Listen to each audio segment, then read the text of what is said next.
Aloha kako. Welcome to another beautiful series here at BYU Education Week. We're really glad that you were able to join us. And today we're going to be continuing on in this Mahalo Hana series where we are unpacking Hawaiian values. Today we are going to be going through the true meaning of mahalo.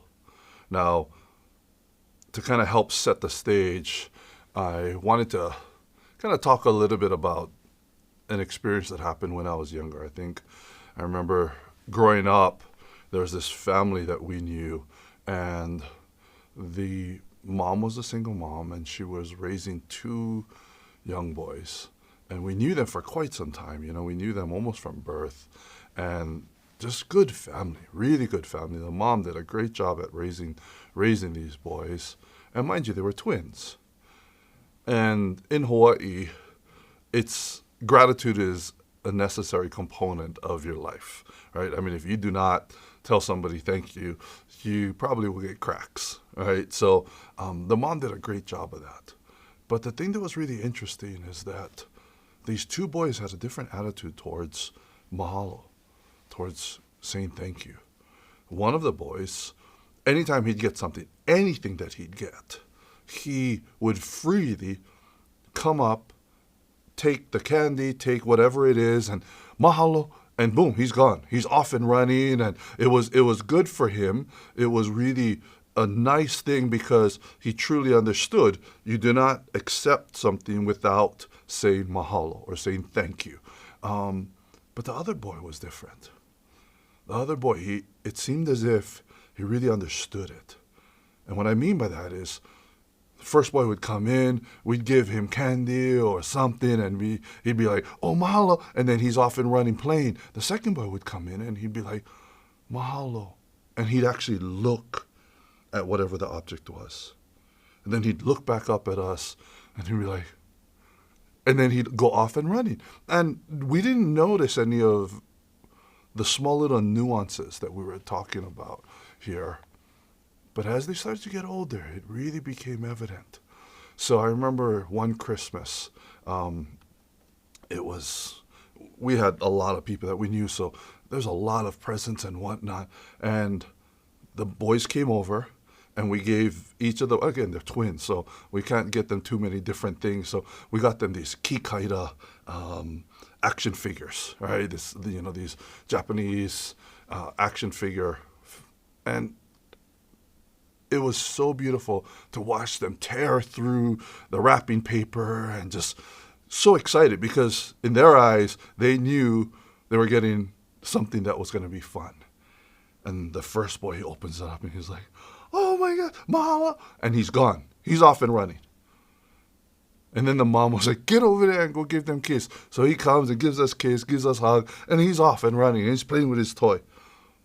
His other brother, simultaneously, opening his toy, and he goes, oh my gosh, oh, mahalo. And he comes up and he hugs us, and he's looking down, and he's like, mahalo. And you could see it, like he was just so grateful. And I remember that till today. I remember that there truly is a difference when we start to emulate this understanding of mahalo, which is what we're going to do today. So I want to kind of go through this and let's start back at the basics, right? So what is mahalo, right? So mahalo is the Hawaiian word for thank you. Okay, it's just that simple. Okay, this is exactly what mahalo should look like, right? We were at the beach in Lanikai all day, and it was hot. I mean, blazing hot to Hawaiians. I mean, it was like a blistering 82 degrees probably, right? And it was just really hot, and my kids were having fun, and they're like, Dad, can we get shave ice? And we did. We went and got shave ice, and obviously you can see there is a lot of gratitude in this because they were excited, they're happy, great day, great fun, great people, and more importantly, great snacks, right? So does this look like they're grateful? You bet, right? So now, after aloha, mahalo is the second most important word in the Hawaiian language, and it's because it's rooted in gratefulness, in appreciation, in compassion. Okay? So let's kind of do what we did before. Let's break down the word so that we can try to find the kauna of this wonderful word that we have here, this beautiful Hawaiian value. So first we got ma. Ma means to be, it's a directional. It means to be in the presence. Then we have ha, breath, life, essence. Then we have alo, front, in face to face in the presence. And it's acknowledging the divinity in us. So when we break this apart, when we look at it, again, mahalo means thank you on the surface. But the kauna, the deeper meaning of mahalo, is to acknowledge and show gratitude for being in the presence of divine breath. Can you imagine that? Right? To be able to understand, right? It's this divine blessing of gratitude, right? It's a prayer of thanks for all that is, right? It's an acknowledgement of the divinity in all of us. So as we continue to look at this word, it's rooted with ha. This is the same life, breath, essence. This is the same divinity that we find in aloha. Mahalo, ohana. These are the words that we see are rooted in that life-giving breath. So to speak these words is literally to give life, right? It's both of these, all of these words acknowledge the divinity in us, individually, collectively, as a family, as a community. So it's just a really nice thing to be able to understand how this really comes together. And it just makes you think how beautiful the language is, how beautiful the understanding is. But now I want to take a little different path, okay? I want to get into the dirty side of this word. Okay? So later on this year, there's a book that's going to be coming out called Mahalo Does Not Mean Trash. Some people laugh when they understand it. Some people just laugh without understanding it. And some people just don't understand it. So let me help you understand. Okay? It's a cute book, but here's the understanding behind Mahalo Does Not Mean Trash. So when you go to Hawaii, I'm sure you'll notice all of the trash cans all throughout the islands have the word mahalo on them. Now, to people like you and I, we may look at that and say, oh, okay. I mean, it's pretty evident. When you come into Hawaii, the two words you hear more often than not, aloha and mahalo. So you will pick up pretty quickly what these two words mean. Aloha, welcome, hello, goodbye, love you, all that stuff. Mahalo, gratitude, thank you. So you'll pick up on these two words, but we're adults. We can navigate through these language scenarios. In this book, children are interacting. The two girls are excited. They live in Hawaii. They're excited to greet their cousin who is visiting them from California. They get to see each other and they exchange gifts. And as they're exchanging gifts, the boy says, thank you, good boy, right? One of the older girls says, mahalo. And the boy says, don't call me trash. And they're kind of figuring it out, and the girl's like, what's going on? He was like, I don't understand it. What are you talking about? I didn't call you trash. And then the parents start to understand what's happening, and then the boy's mom says, oh, I'm so sorry. We've been in Waikiki for a week. And my son sees mahalo on all the trash cans, so he thinks mahalo means trash. So the parents get a laugh, and they kind of chuckle about it. But next, they go to Grandma's house. They go to Pupu's house, and they get to hang out with Pupu and Papa all day while the parents go shopping. And next thing you know, Papa brings them some ice cream. The boy says, thank you. The girl says, mahalo. And the boy says, don't call Papa trash. And they start fighting. They start pilikia, this trouble starts happening, and Pupu sees it. And Pupu sees the opportunity to teach her children the meaning of not just mahalo as it relates to being grateful, but she also took the opportunity to help her mo'opuna, her grandchildren, understand the deeper meaning of this beautiful Hawaiian value. So this is really what has transpired since all of this has happened. And as you can see, now they're actually putting the correct translation of opala, trash. But if you look a little closer, you'll also see that they're actually putting mahalo for your kokua. That's how important mahalo is to us, because it only makes sense. You put opala, which is trash, and then you put the translation there, right? It makes sense. You could have literally just put that and be done with it, and it would be okay. But not in a Hawaiian zai. You cannot just go ahead and put a trash can out there and expect people to go ahead and do their duty and put the trash in there. But if I tell you, mahalo for your kokua, your help, to keep our aina, to keep our land clean, that puts a little more onus on us. Because I feel bad if I just go ahead and try. Literally, there's a trash can right there, and I'm too lazy to pick it up and put it inside, especially after you have already told me, thank you, mahalo for this. I am acknowledging your divine breath, your divinity, and you are going to do the right thing. It's beautiful. It really is. You know, and I hope you can understand how this language is allowing us to be able to transcend many different language barriers, right? To be able to understand coming into a place like Hawaii and seeing how aloha can become recognizable very quickly. Mahalo can be recognizable very quickly. It really just starts to help us really know that the language is there. But once you start understanding the deeper kauna, that's where it starts to come out in a beautiful way.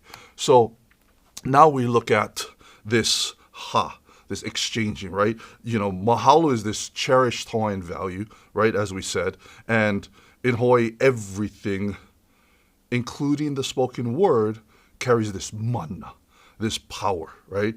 This spiritual or divine power. So just like the word aloha, mahalo is this sacred, powerful word with strong mana, beautiful power. So just speaking this word mahalo can transform you, can transform the people that you're around. It can heal you. It can protect you, right? So my caution is be careful to say mahalo only when you mean it. And if you don't mean it, then just say thanks, because there's no commitment, right? So as you'll see here, this right here, this image is an image of the hone ihu, right? This is the touching of noses, right? And this is a traditional greeting among Hawaiians. If you look in the old days, and even till now, you see some of the old timers and you see a lot of the families that are keeping this tradition. The tradition is when you greet somebody, it doesn't matter what, in this it's a male and a female. This is our oldest son and his fiance. And it doesn't matter, again, it could be male to male, female to female. This isn't about getting crazy. This is about acknowledging the divine breath in each of us. So what happens is the person comes and we bring their noses close to us. And then we exchange ha. We breathe. I breathe to them and they inhale and they take my breath. They breathe to me, I inhale, and I take their breath. That life-giving force is exchanged. So this idea of aloha, this idea of mahalo, it really allows us to embrace the connectivity and the commitment that we have made. I will not harm the air that you breathe, and you will not harm the air that I breathe. We will care for one another. We will care for the place. That's the commitment, right? That's the commitment that we are making. And I think it's important for all of us to understand that when we engage in these types of conversations, when we utter these words that have so much mana, so much power, that we need to be able to know that The words that are spoken can not only heal, protect, and help, but they can hurt. So be mindful of your thoughts. Be mindful of your words. Be mindful of your actions, because they all continue to flow. Now, this is something that is also very interesting, because working at the airlines when I was young, I'd say aloha and mahalo and all these things, but not a lot of people knew how to respond. So let me get to that, okay? So how do you respond when somebody says thank you? I don't know about you guys, but I hear a lot of times, especially when it's just, in their eyes, small things, right? Hey, thank you. What do we hear? Stuff like, no problem, no sweat, anytime, don't mention it, easy, right? These are some of the things that we hear. But we also hear phrases like, you're welcome. This becomes something a little bit more tangible and more important when you think about this in the context of mahalo. And I'll help you understand that. So how do you respond to mahalo? Before I really understood and embraced the kauna behind mahalo, I just thought it was thank you, which is fine. But because of that, when I used to make announcements to people and whatnot, I actually used to give a Hawaiian language lesson, believe it or not. And I used to talk about aloha and what it means, and talk about mahalo and what it means, but not everybody knows how to respond, okay? And I used to do this small little bit that said, the way that you respond to mahalo is by saying a'ole pilikia. A'ole means no, pilikia means problem. So if somebody comes and touches your wallet, you tell them, a'ole, no. If not, I'm going to give you pilikia, problems, right? So we'd get a laugh out of this and all this stuff. And then I started to think about it. What are the other ways that people can respond to mahalo? Well, we see there's he mea iki, which is no sweat. It's kind of like a small thing. Iki, small, he mea, thing. Okay? We've got he mea ole. Okay? Ole, just like ole means nothing. He mea, thing. So it's like saying it's nothing. It's not a big thing. It's no worries. We've got ma'alahi vale, right? Ma'alahi is kind of like simple, real easy. Vale is just being able to bring it together. Like it's just really easy. It's not even a problem. Okay? And then we've got the other side, right? Nauka hau'oli, right? Hau'oli means happy, right? Hau'oli lahanau, happy birthday. Hau'oli lahanau, hau'oli meaning happy. La, birthday. Hanau is the birth, okay? So when we look at hau'oli, it's this pleasure, right? Na'u, me, ka, the. So to be able to say, this is my pleasure to do this. That is really nice. If you said mahalo to somebody, knowing the context, knowing the kauna behind this word, behind this gratitude that you are offering to this person, would you much rather somebody say a'ole pilikia, no problem, or na'uka hau'oli? Now it's kind of hard. That's a little long. It's a little difficult for people to understand or speak. But another way is to be able to return it with mahalo.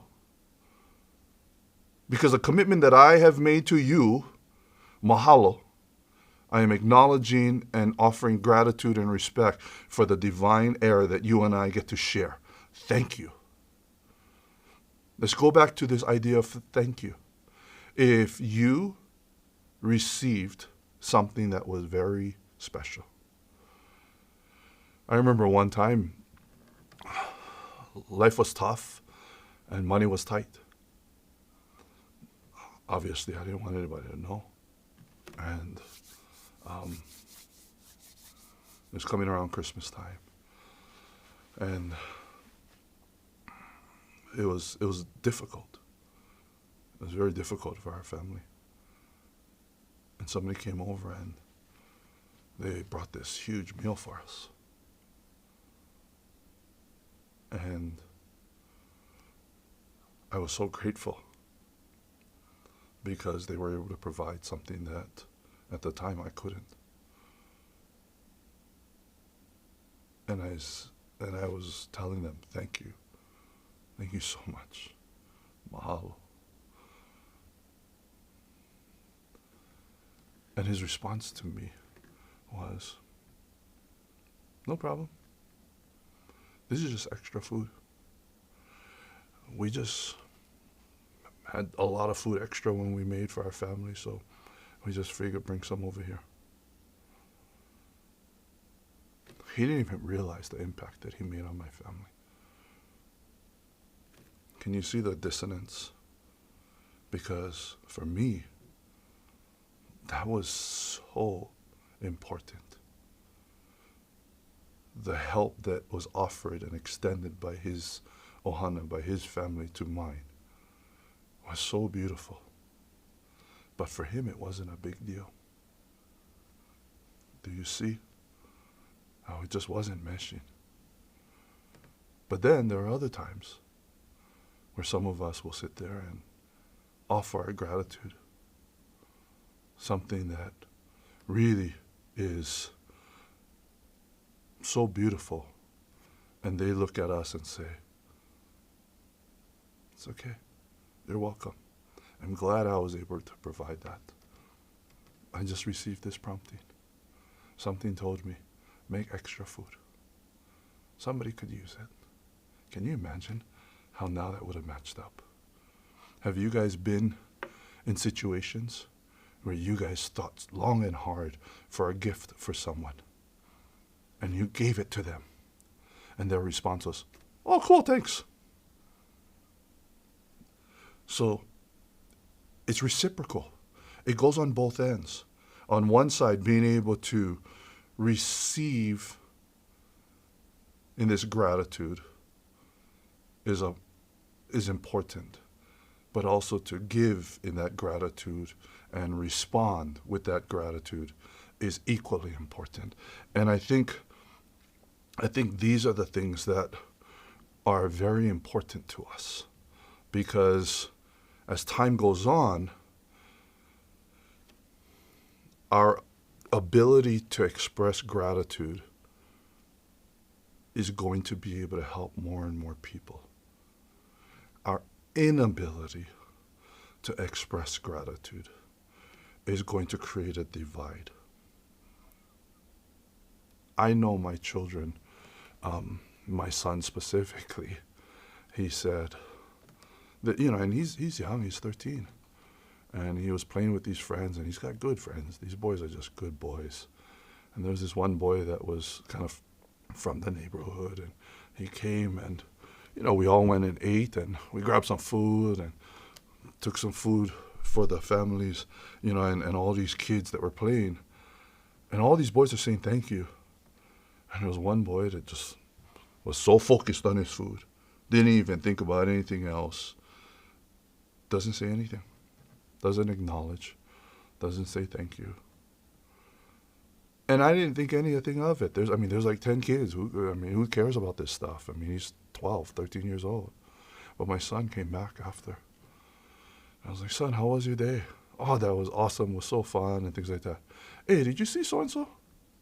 Kind of crazy, Dad. He didn't even say thank you. Wow. That's messed up. I got to go talk to him. First of all, for my son to recognize that was really cool. But then for my son to be able to say, I got to go talk to him. I thought that was very courageous, right? Because it's one thing to acknowledge that somebody did or did not do something, but to be able to have the courage to correct them. And I was there. I was there the next day when my son corrected him. These boys came back over our place, and, there was getting popsicles and all this stuff. And as I gave this boy a popsicle, my son literally stood there waiting. And as soon as the boy grabbed the popsicle, he was ready to dart to go play. My son grabbed him, and he was like, whoa, hey, come. You got to make sure you say thank you. And the boy looked up. He's like, oh, thank you. And you could see that it slipped out of his mind because his focus was on playing.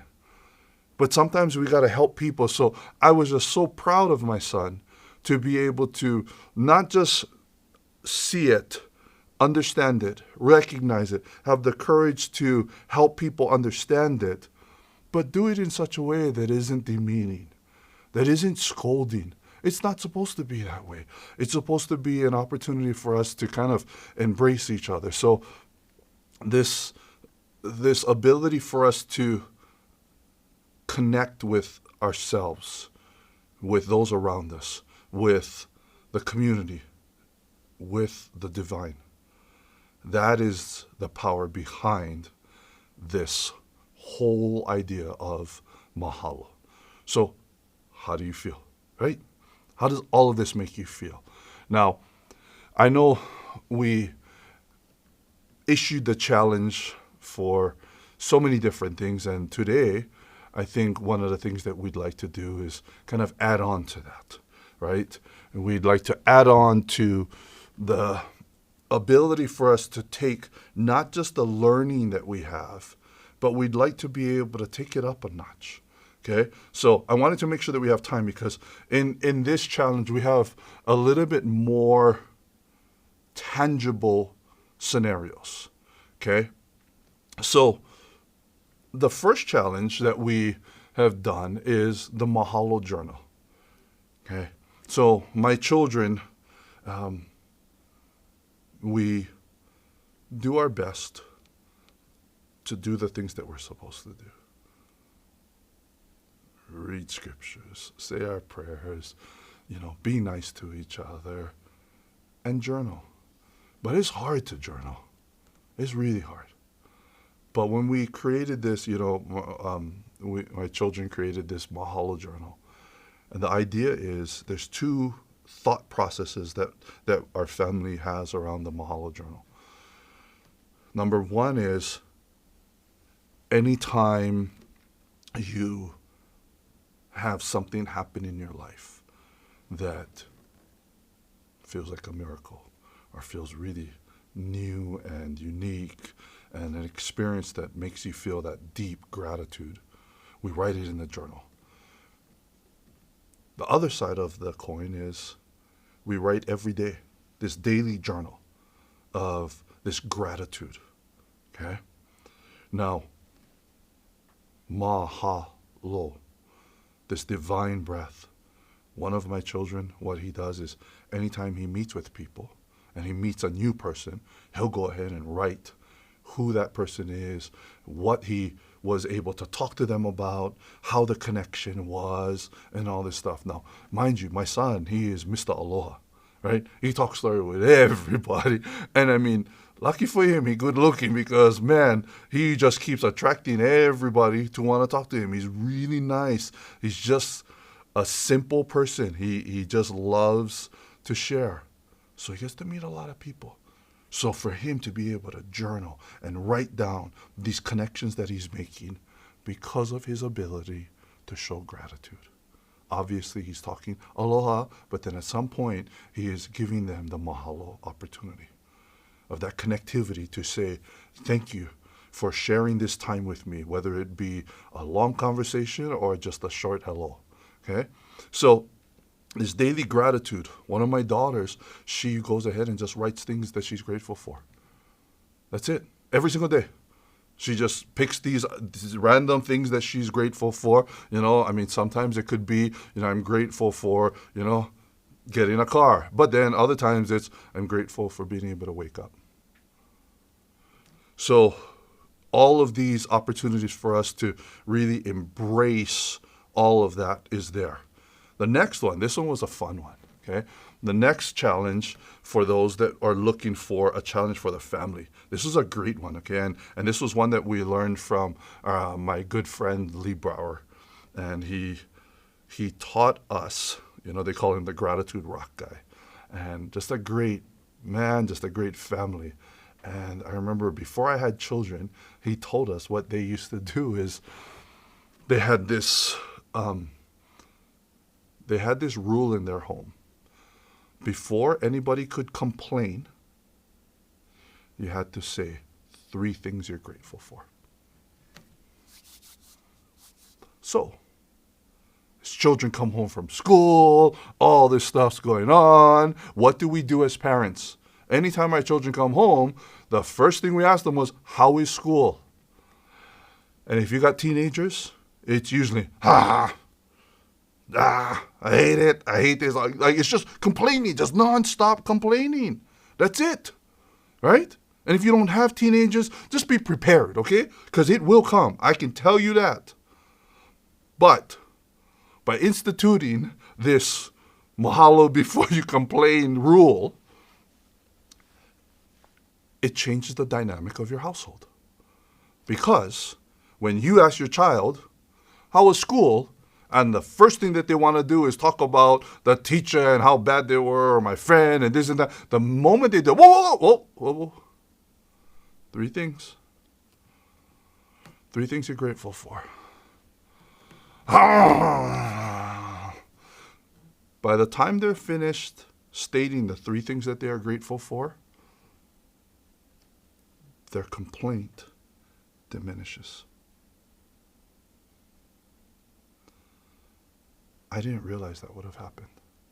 Now, there have been times where my children will literally sit there and like, how was school or whatnot? And they start complaining like, whoa, 3 things.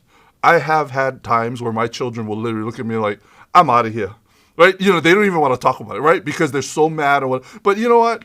It kind of saves me, I guess. But the idea is we've all started to kind of go down this path where now we're changing our attitude towards life, towards all the bad stuff, right? I remember one time I came home and it was a long day. We had a lot of things going on with work and everything. And I came home and traffic was bad. Bad drivers in California. And my wife does what she always does. Hi, babe, how are you? How was your day? Oh, you know, all of these sucky drivers, She looks at me. 3 things. All of those bad drivers kind of diminished because that long day had so many gems and so many beautiful things. Can you imagine how your life could change because of that?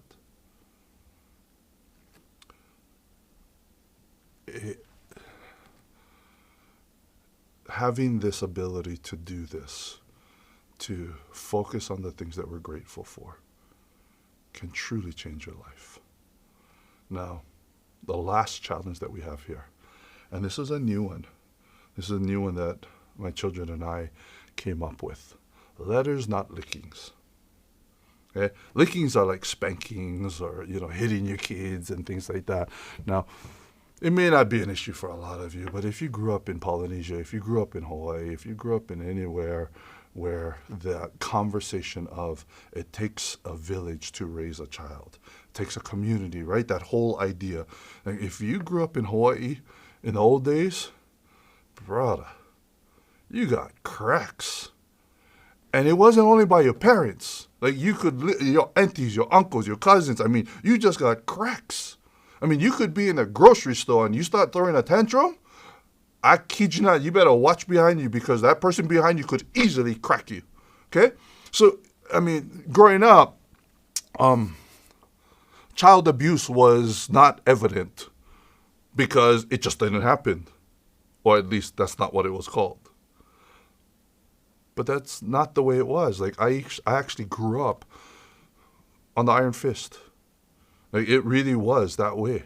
All of my family, everybody, it was just, you get cracks, that's it. You don't listen, you can get lickings. Okay? And I don't mean to diverge, but I think it's really important here to be able to understand this because it's my hope that people that have grown up like this hear this. Because my attitude growing up was, I got lickings. And you know what?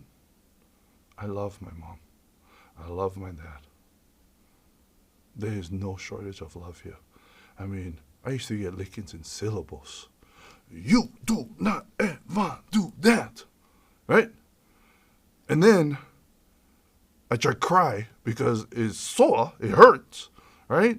And then my mother would say, you better stop crying or I'm going to give you more lickings. So then I stop holding it in. What? No, no, so you like some more lickings, right? So like I was confused. That's how it was. But guess what? We was good kids. We listened. We didn't do crazy stuff. We didn't do drugs. We didn't do, we didn't smoke. We didn't go drink. We didn't cut school. Why? Because we were scared. We were scared.